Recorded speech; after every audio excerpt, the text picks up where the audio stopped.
ಸಚಿವ ಸ್ಥಾನಕ್ಕೆ K N Rajanna resign, ರಾಜೀನಾಮೆ ಅಂಗೀಕರಿಸಿದ ಸಿಎಂ ಸಿದ್ದರಾಮಯ್ಯ. ಮನಸ್ಸಿಗೆ ನೋವಾಗಿದೆ ಎಂದ ಡಿಸಿಎಂ ಡಿಕೆಶಿ. ನೇತ್ರಾವತಿ ನದಿ ತೀರದಲ್ಲಿ ಶವ ಹೂತಿಟ್ಟ ಪ್ರಕರಣ, ಇಂದಿನಿಂದ ಜಿಪಿಆರ್ ತಂತ್ರಜ್ಞಾನ ಕಾರ್ಯಾಚರಣೆ. ಇನ್ನು ಮೇಲೆ ಸಿಗುತ್ತಾ ಕುರುಹು?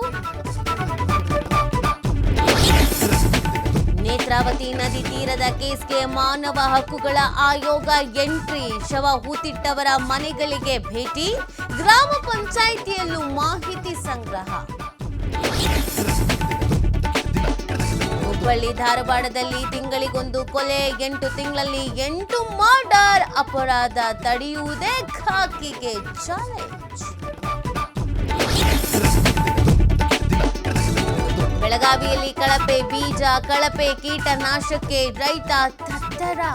ಔಷಧಿ ಸಿಂಪಡಿಸಿದ್ರು ಸೋಯಾಬೀನ್ಗೆ ಕೀಟ ಬಾಧೆ, ತಾವೇ ಬೆಳೆ ನಾಶ ಮಾಡಿದ ಅನ್ನದಾತರು.